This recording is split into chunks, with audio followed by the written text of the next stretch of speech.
Si tomas la pastilla azul, fin de la historia. Despertarás en tu cama y creerás lo que quieras creerte. Si tomas la roja, te quedarás en el país de las maravillas. Y yo te enseñaré hasta dónde llega la madriguera de conejos. Recuerda, lo único que te ofrezco es la verdad, nada más.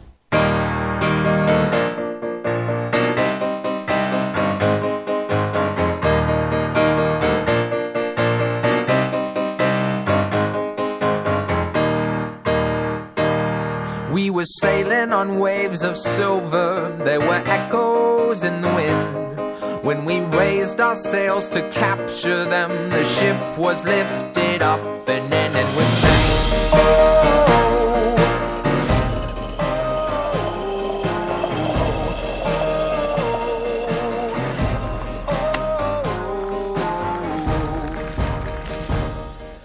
Son las 8:30 de la mañana, las 7:30 en la Casa Museo de Saramago en Tías, Lanzarote.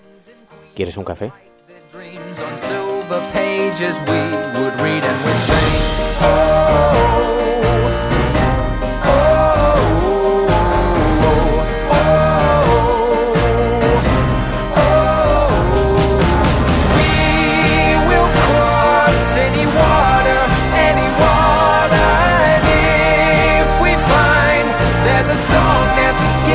Y ya veo que se va incorporando la Resistencia. Mariluz Rico Palma dice: buenos días, Resistencia, adelante de los cobardes. Nunca se escribió nada. José Manuel Martínez dice: buenos días, comandante Berlín, buenos días, compañero Fernando. La Resistencia convocada y reunida en torno a la cafetera.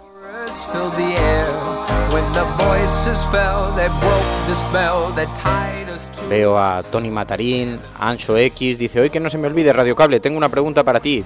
Lanza, Ancho. Manolo Cas dice: buenos días, Fernando, buenos días, Resistencia, vamos a por la cafetera del viernes.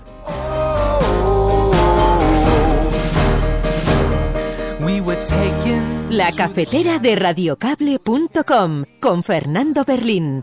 The sun appeared, my God, my fears of silver melted in the light, and we saw the world with different eyes, and we sang, oh. Vayan preparando sus cafés, aprovechando el primer sorbo. Yo, sabéis, cuando salgo por la mañana, lo preparo en la cocina. Mi casa es muy pequeñita, es una bohardilla así muy bohemia.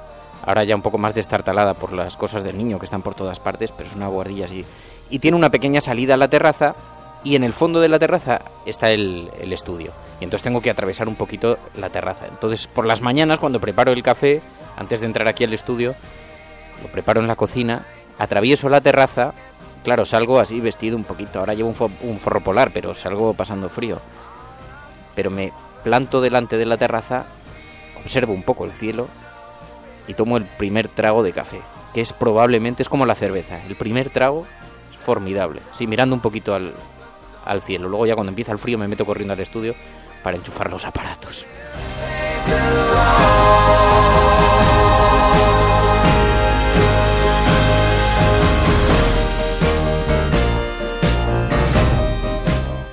Hay que saborear como el primer trago de café la vida. Cualquier sistema que montéis sin nosotros será derribado. There are things I want in the back of my hand, things I want to make this stand, and you know it, no it cannot stand.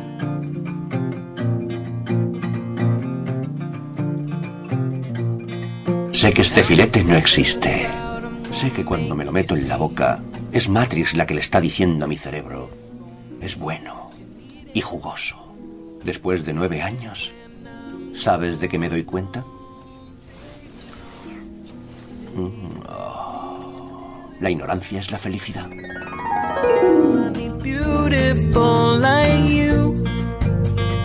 No, no lo es.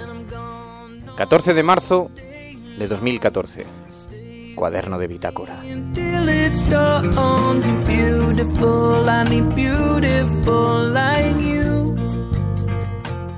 Se está cocinando en España un gobierno de concentración nacional, Partido Popular, Partido Socialista. Resulta que tanto desde Bruselas como desde algunas empresas del IBEX 35 se le está sugiriendo al PP y al PSOE que en caso de una gran derrota electoral se dejen de experimentos con otros partidos y fabriquen una gran coalición a la alemana. En el fondo, lo que se está es tratando de garantizar que tanto el cumplimiento del déficit como las políticas que nos imponen desde la Troika se vean aseguradas. Y dicen en el PSOE que esto lo descartan, que no está sucediendo tal y como yo os lo estoy contando, pero a mí, sin embargo, y así lo manifiesto aquí, lo que me llega es una cosa completamente diferente, que es recibido con buenos ojos, por lo menos por una parte de la actual ejecutiva del PSOE, e incluso por el gobierno de Mariano Rajoy. Claro que para esto se tendrían que dar muchos escenarios, que Rubalcaba se presentase a las primarias, que las ganase, que llegasen a las elecciones, que el Parlamento de verdad se fraccionase, que eso no se pudiera gestionar. Pero solo el hecho de que se estén dejando regar los oídos con este asunto ya es bastante preocupante. Porque yo os hago una pregunta. ¿Han muerto las ideologías? ¿O las están intentando matar? De esto hablaremos hoy con Ignacio Sánchez Cuenca, autor de La impotencia democrática, de la editorial Catarata. Es un libro aclamadísimo en este momento. Y en todo caso yo os hago una pregunta. ¿No tendría derecho la gente a conocer lo que se está cocinando antes de acudir a votar? Estás escuchando Radio Cable. Y si lo estás haciendo eres La Resistencia. Y no estás solo.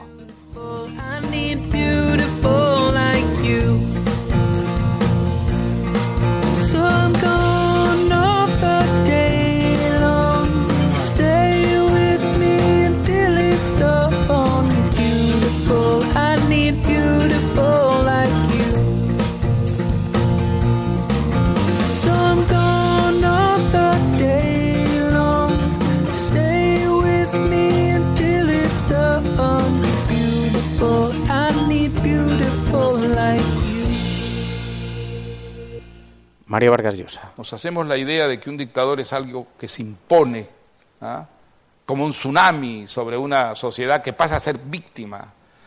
Y eso es mentira.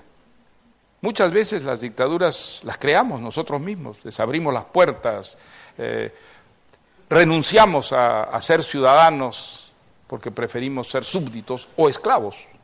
Renunciar a que alguien al que le atribuimos poderes semidivinos, Stalin, Mao, Trujillo, Fidel Castro, etcétera, resuelva todos los problemas, tenga poderes para resolver todos los problemas.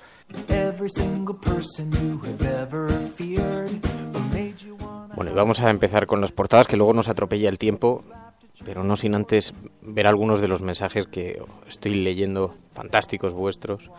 Dice Obdemurian Senku, dice, respecto al gobierno de concentración, dice, ojalá, el punto de inflexión que podría mejorar España es el cambio de la ley electoral. Dice Borja García Zapardiel, dice, el miedo de los dos grandes partidos ante una posible debacle electoral da pie al gobierno de concentración.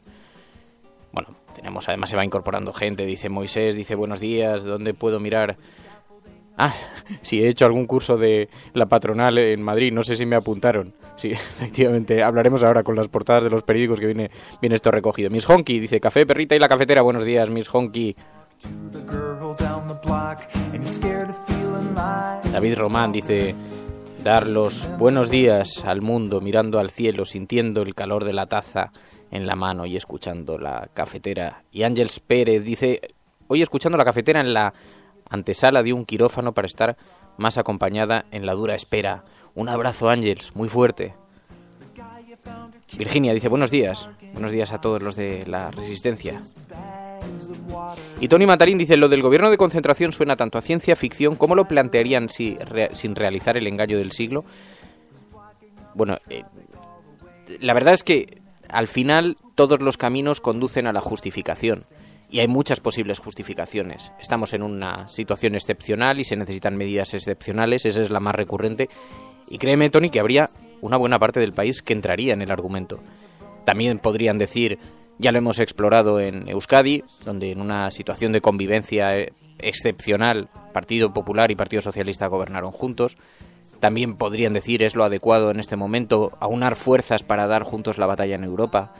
También podrían decir, estamos ante una situación de ruptura y la gente acabaría aceptando las justificaciones, por lo menos una parte de la gente. Yo personalmente creo que se rompería la sociedad, entre otras cosas porque internamente a mí se me ocurrió plantearlo en Twitter ayer o antes de ayer Lo he planteado varias veces en estos meses, porque si queréis más información sobre el tema, en Radio Cable tengo un post publicado buscando en hemeroteca alusiones a ese gobierno de concentración nacional, y os aseguro que se lleva mucho tiempo preparando el territorio. Hay, en fin, desde Convergencia y Unió, cuando se hablaba del rescate para el país, que ya planteó que lo que era necesario era un gobierno de concentración, hace 2 años, hasta noticias mucho más recientes donde ya se está especulando. Y yo he tenido la oportunidad de hablar esto con altas instancias, con fuentes de partidos políticos, fuentes del mundo sindical, con fuentes del IBEX 35, y os aseguro que es algo más que una sospecha de Fernando Berlín. Lo que sí que es verdad, porque en el PSOE de Rubalcaba me negaban completamente que ellos estuvieran prestados, generosos a esa llamada, pero lo que sí que es verdad es que tendrían que darse muchos escenarios diferentes para que esto sucediera, pero solamente el hecho de que se acepte esta línea de diálogo ya es peligroso, ¿no? De todas formas, hablaremos después con Ignacio Sánchez Cuenca de todo esto. Vemos las portadas de los periódicos. Dice Infolibre hoy: Hacienda investiga si la Iglesia usurpó la mezquita de Córdoba al registrarla como su propiedad. Esto que fue la polémica hace un par de años. Sabéis que la Iglesia puede registrar a su nombre aquellos edificios sobre los que tengan un uso, hábito, bueno, en fin, y no estén registrados previamente, y entonces eso ha hecho que se queden con un montón de edificios. Y dice, la decisión tiene su origen en la denuncia de un particular que solicita al Estado que inicie los trámites para recuperar la propiedad de la mezquita, al entender que se trata de un bien público. En un escrito fechado el 10 de marzo, al que ha tenido acceso Infolibre, Patrimonio del Estado indica al denunciante que se han iniciado diligencias previas en orden al esclarecimiento de los hechos.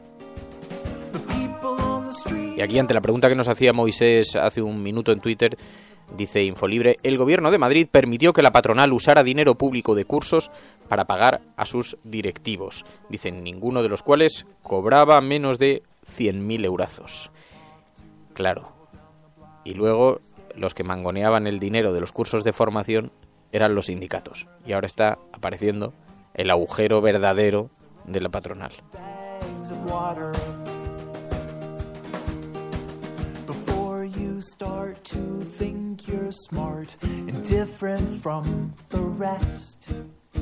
Estoy abriendo la portada de eldiario.es. Eldiario.es que lleva...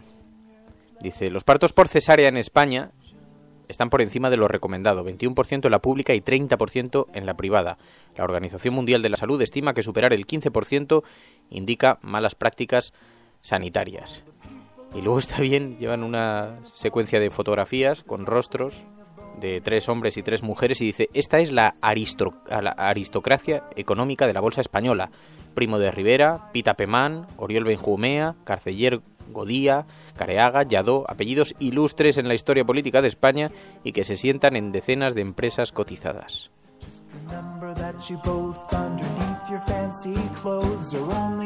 De verdad hemos estado ante el espejismo de que vivíamos en un mundo sobre el que teníamos un cierto grado de control. Y era un espejismo.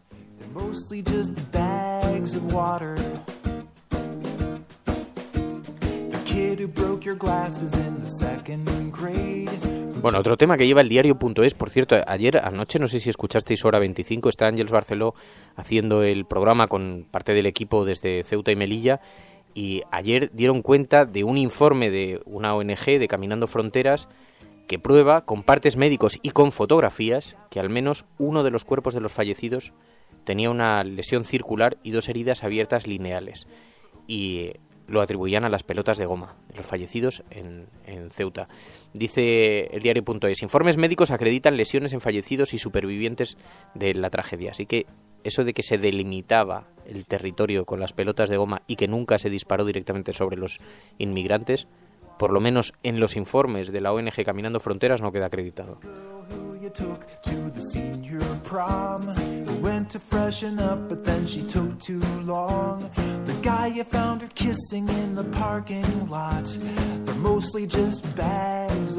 Dice Kimi a la pregunta que lanzaba al principio del programa, dice Kimi, un gobierno de concentración, en Twitter lo dice, un gobierno de concentración es lo más antidemocrático que puede darse, es prácticamente una dictadura encubierto. Dice también Borja García, dice, pienso que la democracia terminaría en el momento que surja un gobierno de concentración, los ciudadanos no tendríamos ni voz ni voto. Y De Cast pregunta, ¿habéis visto House of Cards? Serie americana por la que ves que la ideología no es lo importante sino el poder. Claro, es que encima el mensaje de Cast, yo he visto la serie, es formidable, absolutamente fantástica y recomendable. Es una serie buenísima. Me temo que para acceder en España a ella hay que buscarse fórmulas, en fin, no muy... Pero bueno, dice De Cast, claro, el problema es que un gobierno de concentración enviaría un mensaje a los ciudadanos, no solamente ya de que no tienen capacidad para decidir, sino de que hay una cúpula política.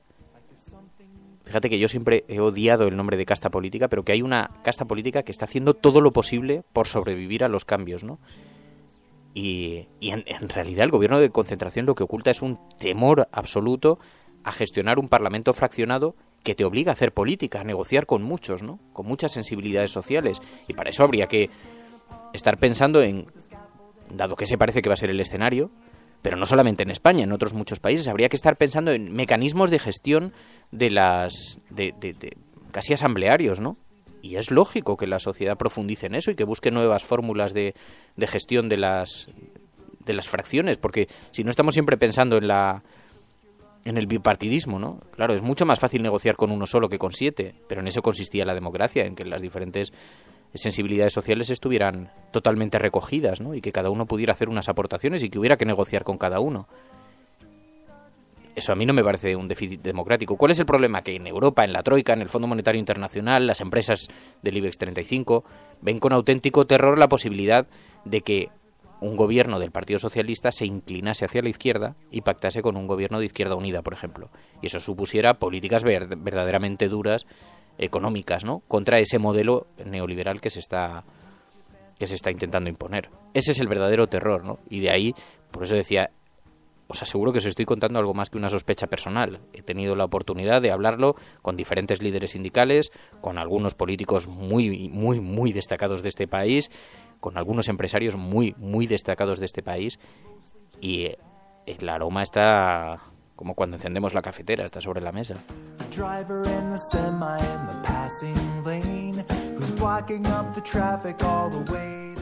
Y no creáis que no tendría apoyo en los medios de comunicación. El periódico El País dice en portada: la consulta de Crimea desata una escalada militar en la región. Asociamos la palabra consulta a la palabra escalada militar. Rusia despliega 8.000 soldados mientras Estados Unidos envía cazas. Kiev anuncia la creación de una milicia de 60.000 miembros. El Parlamento navarro pide la dimisión de Bárcena. España se pone líder en desequilibrio social. Bueno, esperad, porque lo del Parlamento navarro pide la dimisión de Bárcena. Ayer por la noche puse un tuit.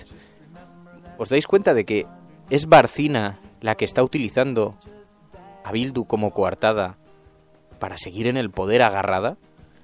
Tanto que acusaban al Partido Socialista de Navarra de utilizar a Bildu para echarla, ¿no? La que se ha agarrado a Bildu, la que se está aprovechando de Bildu, la que está utilizando a Bildu, la que lo utiliza como coartada, es la señora Bárcena, que no suelta el poder ni con denuncias tan graves como las de corrupción que ha recibido en las últimas semanas, ¿no?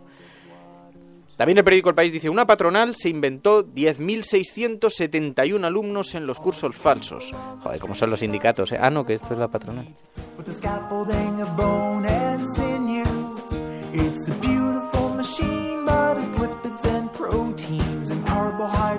Dice José Manuel Martínez, dice: para La Razón, el fraude de la formación de los empresarios no es noticia. Más bien quieren secuestrársela a los lectores. Prensa. Bueno, es que Prensa y La Razón en el mismo tuit, José Manuel.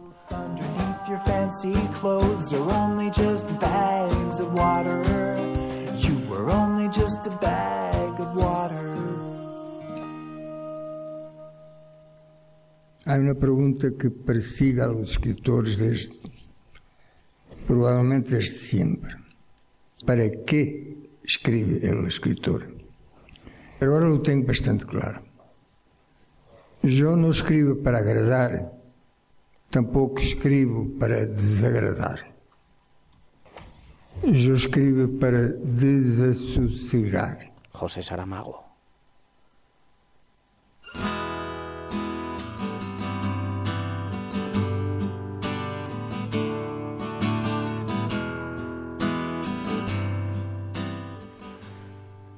El ABC debería haber incluido la revista Mongolia. Por cierto, un saludo a los amigos de la revista Mongolia que están recibiendo un acoso de la editora del Hola, porque quieren retirar su revista de los kioscos. Ya tendremos oportunidad de hablarlo con ellos. Pero el ABC, que debiera estar colocada al lado de Mongolia, dice: tras la fianza a Álvarez, campaña de acoso del PSOE a la jueza Laya. Los socialistas la acusan de afán justiciero y los jueces piden al Consejo General del Poder Judicial que la apoye. Dice: la exministra se aferra en el BEI a un sueldo de 23.000 euros al mes más dietas.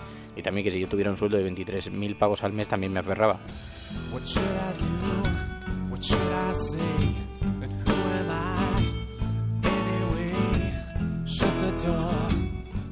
El Mundo dice: Mas moviliza a los Mossos para hacer la consulta ilegal el 9 de noviembre. Una circular dice que se suspenden los permisos para garantizar la seguridad. Bien, veremos si esto es una noticia, una insinuación, no sé. El fiscal halla indicios de que 600.000 euros de los apuntes de Bárcenas fueron para él. Si fueron para él, entonces la corrupción, claro, parece menor porque ya no va a otros dirigentes, entonces es que él era muy malo y era un verso libre del Partido Popular. Esto no lo dice El Mundo, lo estoy diciendo yo. Etarras huidos escenificarán mañana en un acto en Alsasúa la vuelta a casa. Por cierto, os puedo contar otra. Me llega que después de las europeas el gobierno va a dar algunos pasos en materia de aproximación a las demandas del proceso de paz. Algunos pasos relacionados con los enfermos, quizá con algún tipo de presos enfermos probablemente, y que esto parece que es muy simbólico para ETA, y me llega que se está fraguando, pero que no sería nunca antes de las elecciones europeas, porque no se arriesgan a que se les monte un incendio en las filas del PP.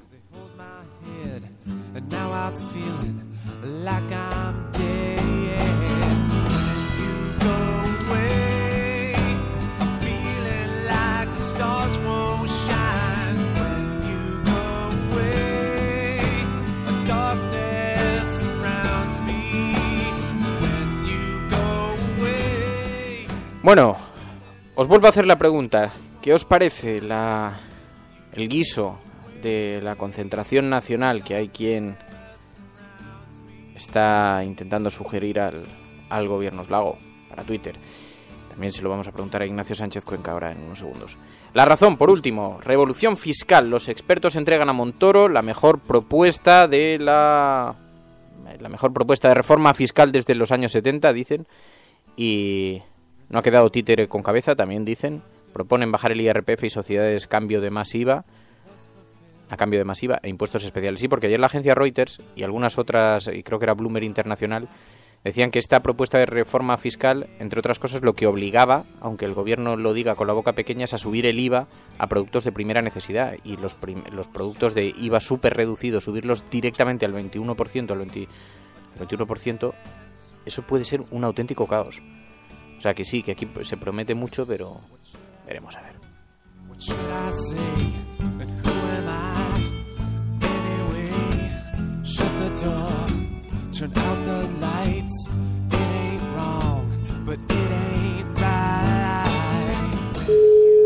Hola.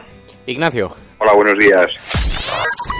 La cafetera de radiocable.com. Ignacio Sánchez Cuenca es director del Instituto Carlos III Juan March de Ciencias Sociales de la Universidad Carlos III de Madrid, es profesor de Ciencia Política, ha publicado un libro, La impotencia democrática, de la editorial Catarata, que está siendo aclamadísimo. Ignacio, buenos días. Hola, buenos días. Oye, dices que en España ya no hay vínculo entre lo que hacen los políticos y lo que quiere la ciudadanía. ¿Esto no conduce a una suerte de ruptura? Bueno, vamos a ver, tal como lo planteas tú es un poco fuerte, ¿no? Yo no digo que ya no quede vínculo, digo que se está deshaciendo, que se está debilitando mucho, ¿no? Porque los ciudadanos perciben que da igual a quién voten, el caso es que el partido que llega al poder está obligado a cumplir con las recetas que vienen de instituciones de más arriba, ¿no? De instituciones supranacionales. Eso no quiere decir que el voto no sirva para nada, todavía el voto puede servir para distinguir entre mejores y peores gestores, pero creo que lo que se está perdiendo es la capacidad que tiene el voto de los ciudadanos para decidir cuál es el futuro o el destino de un país. Eso sí se está perdiendo. Lo que se percibe es que o estamos ante el fin de un ciclo, de una forma de comprender los partidos políticos en nuestro país. Por ejemplo, vemos las encuestas, son demoledoras contra los dos grandes partidos, caen en las encuestas. ¿Tú crees que de alguna forma esto puede suponer el fin del bipartidismo? Bueno, eso no estoy tan seguro. O sea, yo creo que la crisis es fortísima, no hay precedente en la democracia española de una crisis ya no solo económica, sino también política de esta magnitud. Pero luego los partidos tienen una fuerza, una resistencia enorme. Si pensamos un poco en otros casos de hundimiento de sistemas de partidos, como en Venezuela, que abre el paso a la llegada de Chávez, o en Italia con Tangentopoulos a principios de los 90, tiene que ocurrir un verdadero cataclismo político para que se hundan los partidos. Entonces yo estoy seguro que va a haber una erosión fortísima de los dos partidos. Ahora, que eso vaya a conducir al hundimiento del sistema de partidos español y tengamos que reinventar el sistema político español, eso no estoy tan seguro. Oye, te voy a plantear un escenario sobre el que hay un debate serio, soterrado, el de un eventual gobierno de concentración. Me consta que tanto desde Europa como desde algunos empresarios del IBEX 35 se está sugiriendo a Partido Popular y PSOE que si hay riesgo de inestabilidad parlamentaria, es decir, si caen mucho en las elecciones, se les sugiere que formen un gobierno de concentración PP-PSOE, ¿no? Dicen incluso que Rubalcaba lo vería con buenos ojos, que Rajoy también, cosa que a mí me niegan desde luego, pero en todo caso me gustaría pedirte que valorases ese escenario. ¿Es posible en un país como este? Yo creo que eso sería una aberración democrática. Sé que hay otros casos, muy pocos en Europa, donde eso ha sucedido, un gobierno de concentración, por ejemplo en Alemania, ¿no? Lo tenemos ahora mismo. Pero yo creo que en España sería una aberración, porque sería la confirmación definitiva de que da igual a qué partido votar. Es decir, que no hay diferencias entre los partidos a la hora de resolver los problemas más graves a los que se enfrenta el país en las 4 últimas décadas, ¿no? Entonces tenemos problemas muy graves de cómo queremos crecer en el futuro, de cómo queremos corregir la desigualdad, de cómo queremos reconstruir, puesto que está desguazado, nuestro estado de bienestar, etcétera, etcétera. Y todos esos dilemas se le hurtarían a la ciudadanía si los dos grandes partidos se ponen de acuerdo en gobernar juntos. A mí esto me parecería una aberración democrática, pero por otro lado sería una confirmación bastante contundente de la tesis de que da igual quién gobierne. Quiere decir que sería la confirmación de que en realidad las decisiones políticas no las están tomando los partidos políticos, sino que las se están tomando desde el Banco Central Europeo, desde el Consejo de Ministros Europeo, desde la Comisión Europea, etcétera. Y en cierta forma sería también asumir, aceptar que la soberanía nacional ya no está, o por lo menos las grandes decisiones de los países, no así las decisiones locales que siguen en manos de la política, pero las grandes decisiones están fuera del país, ¿no? Sí, y el problema no es que las grandes decisiones estén fuera del país, porque eso, bajo ciertas condiciones, podría ser aceptable si los ciudadanos así lo quisieran. El problema es que esas decisiones que están fuera del país no son controlables democráticamente. El Banco Central Europeo, que es el que en estos momentos tiene el control de la situación y decide qué país cae, qué país sobrevive en términos de solvencia económica, no rinde cuentas ante nadie. Por muy descontentos que estemos los europeos del sur, en este caso, con nuestro Banco Central independiente en Frankfurt, no podemos renovar a sus consejeros y a su gobernador, ¿no? Estamos atados de manos. Entonces, el problema no es tanto que haya instancias supranacionales de decisión como que esas instancias supranacionales de decisión no respondan a esquemas democráticos. Eso para mí es la principal amenaza. Oye, en la impotencia democrática haces un análisis casi quirúrgico de los problemas que nos han conducido hasta aquí, y a mí lo que no me queda muy claro es si todavía queda esperanza, si tenemos capacidad para cambiar las cosas, o estos grandes poderes son capaces de imponer cosas tan, no sé, sonoramente tan extraordinarias como un gobierno de concentración, si nos queda esperanza de verdad democrática a los ciudadanos. Pues la gente que ha leído el libro comenta que te deja un pozo un poco amargo, porque no ofrezco soluciones ni esperanza ninguna de futuro. No obstante, creo que todas las sociedades deben tener una especie de umbral de tolerancia, traspasado el cual la gente decide que ya basta y que se rompe la baraja, ¿no? Entonces, yo no sé cuánto más puede empobrecerse el país antes de que la gente reaccione diciendo que rompe la situación y que rompe el statu quo y que no quiere continuar en esta especie de ratonera en la que nos hemos metido dentro de la Unión Monetaria, ¿no? Entonces habrá un punto, supongo, traspasado el cual la gente diga que ya no acepta los términos en los que está planteada la política actual. Entonces no sé muy bien dónde está ese umbral. Es decir, en España ya tenemos más de un 25% de paro, estamos a la cabeza de Europa en desigualdad, los salarios reales han caído muchísimo, sobre todo los más bajos, los servicios públicos se han reducido, en algún momento tendremos que llegar al punto en el que la gente dice basta. Y esa es la esperanza para mí. Pues Ignacio Sánchez Cuenca, muchísimas gracias por atender esta llamada. La impotencia democrática, editorial Catarata. Muy buenos días, muchas gracias, buena suerte. Muchas gracias, Fernando. La cafetera de radiocable.com. Voy a colgar el teléfono. Y luego voy a enseñarles a todos lo que vosotros no queréis que vean. Les enseñaré un mundo sin vosotros. Un mundo sin reglas y sin controles, sin límites ni fronteras. Un mundo donde cualquier cosa sea posible. Lo que hagamos después es una decisión que dejo en vuestras manos.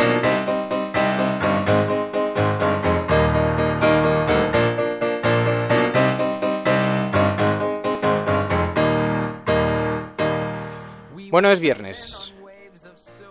Nos vamos. El lunes volvemos con más. Muchísimas gracias por estar ahí. Muchísimas gracias por participar. Estoy viendo que hay algunos tweets verdaderamente interesantes. Muchas gracias a todos y a todas por la compañía.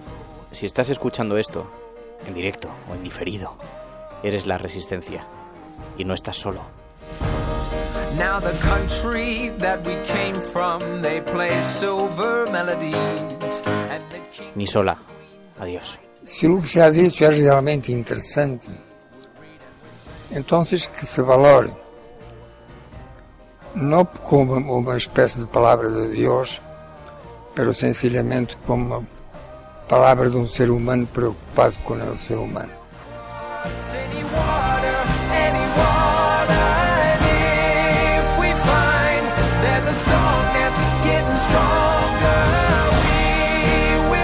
Cualquier sistema que montéis sin nosotros será derribado.